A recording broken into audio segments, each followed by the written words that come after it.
बिस्मिल्लाहिर्रहमानिर्रहीम। अस्सलाम वालेकुम नादरीन, आप यूट्यूब चैनल देख रहे हैं। मैं इमरान ख़ान हूँ।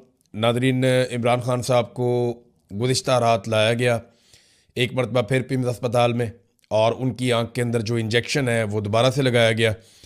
हत्ता कि इमरान ख़ान साहब के जो डॉक्टर हैं वो बड़ा कैटेगोरिकली ये स्टेटमेंट दे चुके हैं पहले ही कि CRVO नामी जो बीमारी है, जिसमें आंख के अंदर प्रॉब्लम हो जाती है, इस संगीन बीमारी का कोई इलाज पिम्स अस्पताल में मुयसर नहीं है। वहाँ पे कोई स्पेशलाइजेशन नहीं है इस हवाले से। लेकिन इसके बावजूद ये बाहर से बंदोबस्त करके रिस्क ले रहे हैं। यानी उस अस्पताल के अंदर बंदोबस्त इस बात का तो नहीं है कि वहाँ पे प्रॉपर इलाज हो इमरान खान साहब की बीमारी का, लेकिन इलाज की सहूलियात को वहाँ पे मुंतकिल करके आर्जी तौर पे शायद ये इमरान खान साहब की सेहत का रिस्क ले रहे हैं। कल को ये चीज़ें गले भी पड़ सकती हैं। इमरान खान साहब की बहन उज़्मा खानम ने इमरान खान साहब की जानिब से एक दरख्वास्त दायर कर दी है FIR के लिए, और ये दरख्वास्त दायर की गई है अडियाला के करीब। और जो अब्दुल गफूर नामी एक सुपरिटेंडेंट ऑफ जेल था, उसको और दीगर को नॉमिनेट किया गया है, और उसमें यह कहा गया है कि उसने गफलत की है और उसने गैर जिम्मेदारी का सबूत दिया है, और उसकी क्रिमिनल नेगलिजेंस की वजह से इमरान खान साहब की आँख की बिनाई मुतासर हुई है। अब ये FIR गले पड़ेगी, रिकॉर्ड का हिस्सा बन गई। अभी तो ये FIR होगी भी नहीं, लेकिन जब वक्त गुजरेगा तो अरशद शरीफ वाली FIR भी होगी, ये वाली भी होगी। इमरान खान साहब पर जब गोलियां चली वज़ीराबाद में, वो FIR अभी तक नहीं हुई, अदालती अहकामात से वो भी होगी। तो ये सारे लोग जो इन FIRों की जद में आएंगे, ये अपने दूसरे घर ढूंढ लें कि इन्होंने किस किस मुल्क में जाकर छुपना है, क्योंकि पाकिस्तान तो इनके रहने के लिए जगह रहेगी नहीं। तो जो लोग आज पाकिस्तान से बेचारे दरबदर हैं बहुत बड़ी तादाद में, ये सारे पाकिस्तान वापस आएंगे, क्योंकि पाकिस्तानी इनके साथ खड़े हैं। और अल्टीमेटली ये जो थोड़े से लोग हैं, चंद लोग, ये सारे भाग जाएंगे पाकिस्तान से या पकड़े जाएंगे, ये आप देखेंगे। इमरान खान साहब की बहनें एक मरतबा फिर अडियाला जेल इमरान खान साहब को मिलने के लिए गई, तो फिर नहीं मिलने दिया गया। वहाँ पे पुलिस की नफरी तैनात कर दी गई, नाके लगा दिए गए, रास्ते बंद कर दिए गए, और फिर धागल नाके के करीब इन्होंने वहाँ पे एहतजाज शुरू कर दिया। इमरान खान साहब की बहनें वहाँ पे बैठ गईं। वो हर मरतबा जाती हैं अपने भाई से मिलने के लिए, और उनके भाई से मुलाकात करवाई नहीं जाती। देखें ना, ये बड़ी ज्यादती है। वो उनको इमरान खान साहब ने कहा मेरी बहनें मेरे लिए आवाज़ उठाएं, क्योंकि ऐसा लगता है कि इमरान खान साहब को इस बात का अंदाज़ा हो गया है कि पाकिस्तानी फ़िलहाल खड़े नहीं हो रहे। अल्टीमेटली एक दिन खड़े तो होंगे पाकिस्तानी, ये मेरा ईमान है। मुझे इस बात की समझ है, जो 8 फरवरी 2024 को पाकिस्तानी थे, आज भी वही हैं। उस दिन वोट डालने के लिए निकले थे, और एक दिन ये अपना हक मांगने के लिए निकलेंगे। तो ये होना तो है इंशाल्लाह। लेकिन इमरान खान साहब को इस वक्त अपनी पार्टी से भी कोई उतनी उम्मीद नहीं थी। उन्होंने अपनी बहनों को कहा कि मेरे लिए आवाज़ उठाओ। वो बेचारी कोशिश कर रही हैं, अपने भाई को मिलने के लिए जाती हैं। तो याद रखिएगा, जो कुछ इनके साथ हो रहा है ना, ये बाकियों के साथ भी होगा, और तब तक ये नॉर्मल हो चुका होगा। ये नौरीन खानम है, नौरीन न्याजी इमरान खान साहब की बहन है, और हसान न्याजी की वालदा भी हैं। ये वहाँ पे नाके से हटके एक इमारत के अंदर जाकर नमाज अदा करना चाहती थी। तो वहाँ पे वो उन्होंने नाले खोदे हुए हैं, और काफ़ी कंस्ट्रक्शन का सामान, पत्थर वगैरह पड़े हुए हैं। तो वो उसको क्रॉस करना चाह रही थी, तो वो नाले में गिर गई। वो खुश्क नाला है, उनको चोटें आई, वो वहाँ पे गिर गई। और लेकिन अल्लाह ताला ने किया कि कोई बड़ा नुकसान नहीं हुआ। लेकिन वहाँ पे जो सद्दफ अब्बासी साहिबा थी, वो बहुत बुरी तरह गिरी हैं। उन्होंने जो है वो नौरीन खानम का हाथ पकड़ा हुआ था, और वो मुंह के बल गिरी हैं। उनको ज़्यादा चोट लगी, उन्हें अस्पताल मुंतकिल भी किया गया है।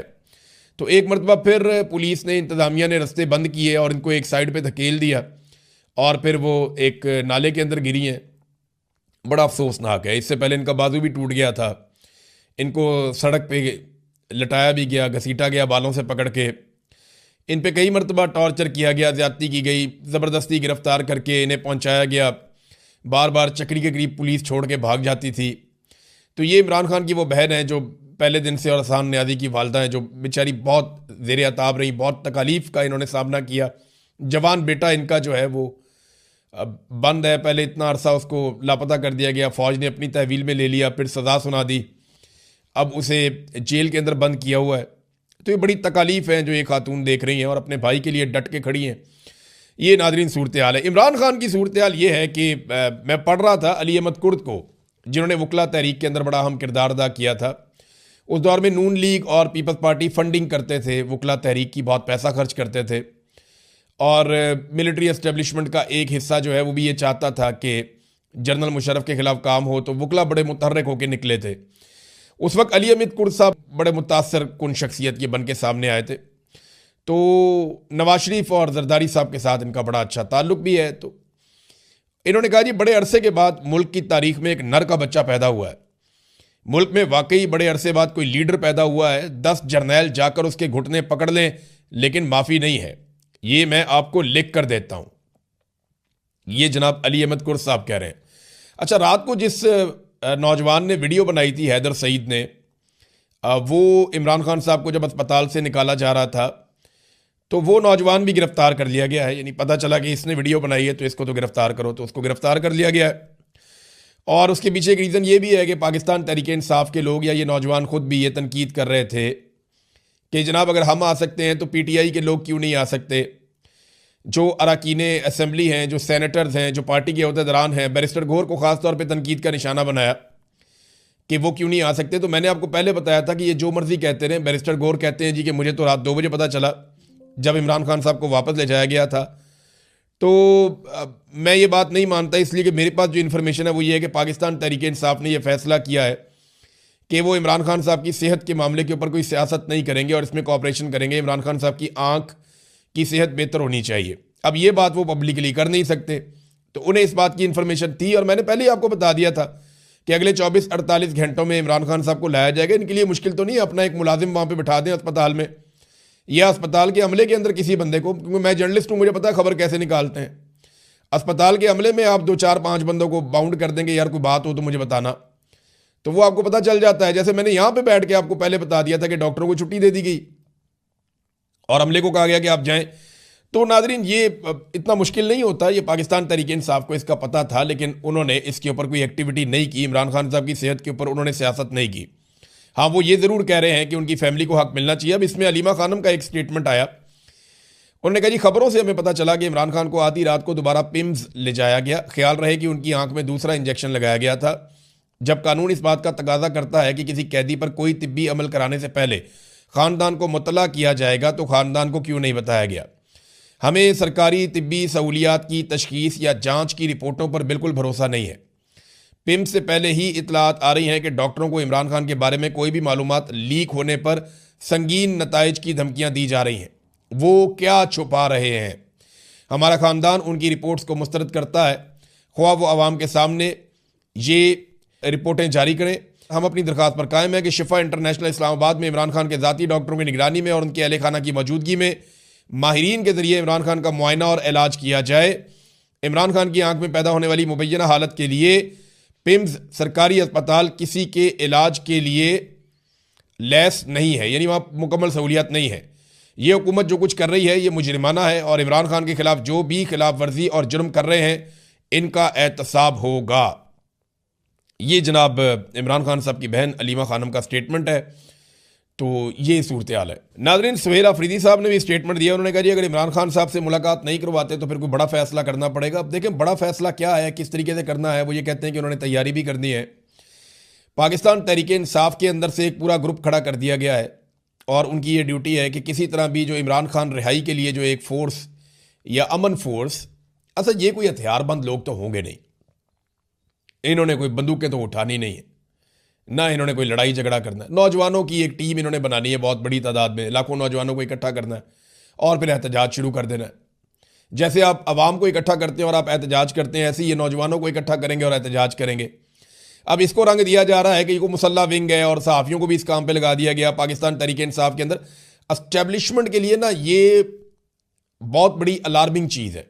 एस्टेब्लिशमेंट ये जानती है कि अगर नौजवान किसी वक्त भी इकट्ठे हो गए, किसी भी प्लेटफॉर्म पे इकट्ठे हो गए, तो वो एस्टेब्लिशमेंट के सारे मफादात को खा जाएंगे।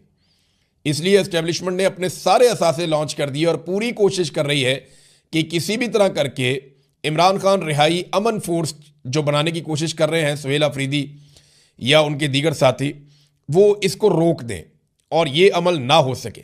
इसके लिए जनाब पाकिस्तान तहरीक इंसाफ के अंदर से लोग बड़ी एक्टिविटी कर रहे हैं और कोशिश कर रहे हैं कि इस अमल से सुहेल अफरीदी और उनके साथी बाज रहे हैं। तो देखें ना, फिर कोई और प्लान आपको देना पड़ेगा। अगर आप ये नहीं करते, एक तरफ तो सलमान अकरम राजा और ये बाकी लोग सारे बार बार ये बात करते हैं और बार बार ये बात कहते हैं कि जनाब जब तक लोग नहीं निकलेंगे, जब तक नौजवान नहीं निकलेंगे, जब तक अवाम नहीं निकलेगी, तब तक इनकलाब नहीं आएगा, तब तक इमरान खान बाहर नहीं आएगा, तब तक सूरत हाल ठीक नहीं होगी, ये बार बार कहते हैं ना। तो ठीक है, अब बाहर निकालने के लिए कोई ना कोई प्लेटफॉर्म या कोई ना कोई चीज़ तो बनानी पड़ेगी, कोई ना कोई सिलसिला तो खड़ा करना पड़ेगा। अब जैसे ही सिलसिला खड़ा होता है तो उसके साथ खड़ा कोई नहीं होता। तो ये बड़ी अजीब चीज़ है। या तो ये प्लान बी दे देना कि जनाब प्लान बी इसके मुकाबले में ये है, इस तरीके से हम इमरान खान को बाहर निकालेंगे। क्योंकि अगर किसी को ये लगता है कि इमरान खान अदालतों से इंसाफ लेकर बाहर आ जाएंगे तो वो खाम ख्याली है उसकी। जब तक आप पाकिस्तान की एस्टेब्लिशमेंट को नहीं जकड़ेंगे, इसको नहीं पकड़ेंगे, तब तक इमरान खान को इंसाफ नहीं मिलेगा और वो बाहर नहीं आएगा। और दूसरी बात, या तो फिर इमरान खान साहब को और आपको सबको मिलकर डील करनी पड़ेगी, और डील के नतीजे में आपकी सियासत का क्या होगा इसका आपको अंदाज़ा भी नहीं है, जो नून लीग और पीपल्स पार्टी उसके बाद आपके साथ करेंगे। नाज़रीन, हालात ये हैं कि एक साल में शहबाज शरीफ ने 40 गैर मुल्की दौरे किए हैं, और इन 40 गैर मुल्की दौरों में सरमायाकारी आनी चाहिए थी ना पाकिस्तान में। पाकिस्तान की एक्सपोर्ट्स में इजाफा हो जाता, पाकिस्तान में सरमायाकारी आती, पाकिस्तान का मुनाफा होता। उल्टा पाकिस्तान डेफिसिट की तरफ जा रहा है, तजारती खसारे की तरफ जा रहा है। पाकिस्तान की एक्सपोर्ट्स कम हो रही हैं उल्टा, और पाकिस्तान की जो बाहर से हम चीज़ें लेकर आ रहे हैं वो बढ़ रही हैं। यहाँ पाकिस्तान से मुनाफा ज़्यादा बड़ी तादाद में बाहर जा रहा है, मिकदार में बाहर जा रहा है। और आदाद शुमार के मुताबिक जो फॉरेन डायरेक्ट इन्वेस्टमेंट है वो भी पाकिस्तान में 42% तक गिर गई है। तो शहबाज शरीफ के ये 40 दौरे पाकिस्तान के किस काम के? किसी काम के नहीं है। बस ये पाकिस्तान की मईशत को तबाह बर्बाद कर रहे हैं और गल्फ स्ट्रीम के तैयारे ले रहे हैं। देखें, गल्फ स्ट्रीम के तैयारे वो हैं जिनको दुनिया में अयाशी वाला तैयारा माना जाता है। बड़े बड़े अमीर फुटबॉलर्स इस तरह के तैयारे लेते हैं। मैं एक इंटरव्यू सुन रहा था रोनाल्डो का, उसने ये कहा कि मैं ये तैयारा लेना चाहता था, लेकिन फिर मुझे याद आया कि मेरी माँ 10 मील चल के अपने स्कूल जाती थी, तो फिर मैंने 100 बसें खरीदी गरीब बच्चों के लिए जो उन्हें स्कूल लेकर जाएंगी और उनको स्कूल छोड़ के और लेकर वापस आएंगी। तो मेरी माँ बहुत खुश हुई और मुझे ऐसा लगा मुझे इससे ज़्यादा बड़ी खुशी मिली है। तो उसने वो तैयारा नहीं लिया अपने ज़ाती पैसों से, रोनाल्डो के पैसे उसके अपने ज़ाती थे। वो गल्फ स्ट्रीम का अय्याशी वाला तैयारा ले सकता था, लेकिन उसने वो महंगा तरीन तैयारा खरीदने के बजाय गरीब बच्चों के लिए बसें ले लीं। और यहाँ पे शहजादी ने क्या किया कि गरीब बच्चों के स्कूलों को तबाह करके, उनकी हेल्थ को तबाह करके, उनका सारा इंफ्रास्ट्रक्चर बर्बाद करके, और पाकिस्तान पे और अपने सूबे पे कर्जे चढ़ा के अपने लिए गल्फ स्ट्रीम का तैयारा ले लिया। आप कहते हैं जी हम बनाएंगे कोई एयरलाइन। यार झूठ बोलो तो पता तो चले कि झूठ बोल रहे हैं। फिटेबू ताड़ा झूठ पहले ही पकड़ा जाता है आप लोगों का।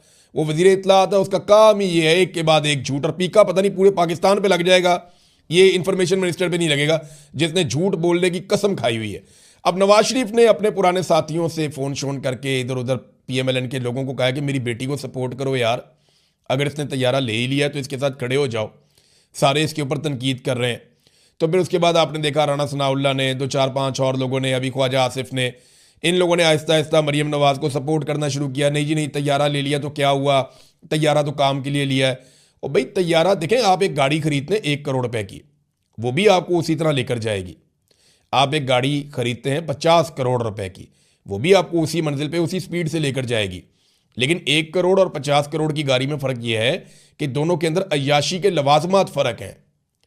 बाकी लेकर दोनों गाड़ियां आपको महफूज तरीके से चली जाएंगी, अय्याशी के लवाजमात फ़र्क है। हाँ, अगर आपके अपने पैसे हैं, ज़ाती आपकी जेब के पैसे हैं, तो आप 1 करोड़ 50 करोड़ क्या 100 करोड़ की गाड़ी लें। आप 1000 करोड़ क्या 5000 करोड़ का तैयारा लें। आपके अगर अपने ज़ाती पैसे हैं आपको कोई नहीं पूछेगा। लेकिन अगर कौम के पैसे हैं तो लोग सवालात करेंगे, लोग पूछेंगे कि जब छोटे जहाज़ में या कम कीमत के जहाज़ में आपका काम चल सकता था, यानी आपने 10 अरब रुपए के 38 जहाज़ बेचे हैं आपने, भाई उनमें से एक जहाज़ ले लेते आप। PIA का कोई भी एक छोटा मोटा जहाज़, PIA का बहुत सारे उनके पास थे, उनमें एक जहाज़ आप ले लेते। 10 अरब के आपने 38 जहाज़ आपने बेच दिए, पूरी एयरलाइन साथ बेच दी, और 11 अरब के अंदर जाके आपने अपना एक तैयारा ले लिया। पाकिस्तान मजाक है? लोग बेवकूफ़ हैं कि आप आएंगे जस्टिफाई करेंगे नवाज शरीफ के कहने के ऊपर। तो नवाज शरीफ जो मर्जी कहता रहे, ये इनके गले में फंस गया जहाज़, ये जो मर्जी करे। अब इमरान खान साहब और बुशरा बीबी की नाजरीन 7 मुकदमात में ज़मानतें मंजूर हुई हैं, और ये डिफरेंट मुकदमात हैं जिनमें इन्हें ज़मानतें मिली हैं। ऐसा नहीं है कि इन ज़मानतों के मिलने के बाद ये फौरी तौर पे बाहर आ जाएंगे, लेकिन ये बड़े अरसे से मामला पेंडिंग था। 30 मरतबा तो अदालत ने कहा जनाब इमरान खान को पेश किया जाए, वो पेश नहीं किया गया, बार बार केस लगता रहा। इमरान खान के वकील ने कहा जनाब हम मेरिट के ऊपर ज़मानतें चाहिए, हमें कोई तिब्बी बुनियादों के ऊपर ज़मानतें नहीं चाहिए। तो इमरान खान और बुशरा बीबी को 7 मुकदमात, जिनके अंदर 9 मई के हैं, आज़ादी मार्च के हैं, इक़दाम कत्ल के हैं, तोड़ फोड़ के हैं, जलाओ घिराव के हैं, तोशाखाना की रसीदों के हैं। तो ये मुकदमात के अंदर इमरान खान और उनकी अहलिया को जमानतें मिल गई हैं। नादरीन, एक चीज़ मैं आपके सामने रखना चाहता हूँ। ये सहाफ़ी फरजाना अली साहिबा हैं, इन्होंने तीरा के जो लोग मुतासरीन हैं उनके ऊपर प्रोग्राम किया है और ये बताया कि पुरानी कहानियाँ सुना सुना कर दोबारा इस खित्ते के अंदर ऑपरेशन किया जाता है। लोग दरबदर हो गए हैं। वो एक माजूर बच्चे का इंटरव्यू कर रही थी जिसकी एक टांग नहीं है। उसने कहा जी हमारे ऊपर बमों से हमला हुआ था और ड्रोन हमले में मेरी टांग चली गई और मुझे वज़ीर आला ने वादा किया था कि 25 लाख रुपया ऐलान किया गया कि दिया जाएगा, लेकिन सूबाई हुकूमत ने 1 रुपया भी नहीं दिया।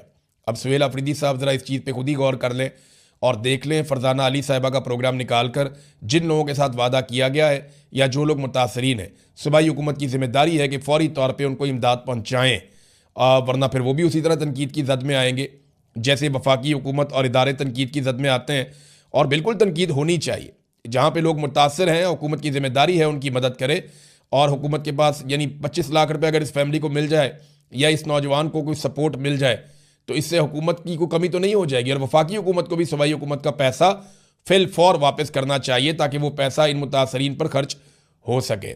नाज़रीन, एक आखिरी खबर मैं आपको बताता हूँ। इमरान खान साहब से नफरत करने वाले सहाफ़ियों को पाकिस्तान टेलीविज़न के अंदर बतौर एंकर भर्ती किया गया था और इन पर 84 करोड़ रुपए खर्च कर दिए गए।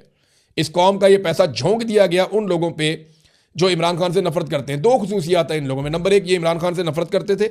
नंबर 2, ये आले शरीफ से बहुत ज़्यादा वफादार थे। तो इनके ऊपर 84 करोड़ रुपया लगा दिया इन्होंने।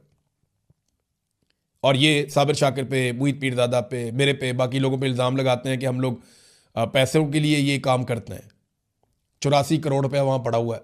और वो किस लेवल के सहाफ़ी हैं ये आप जानते हैं।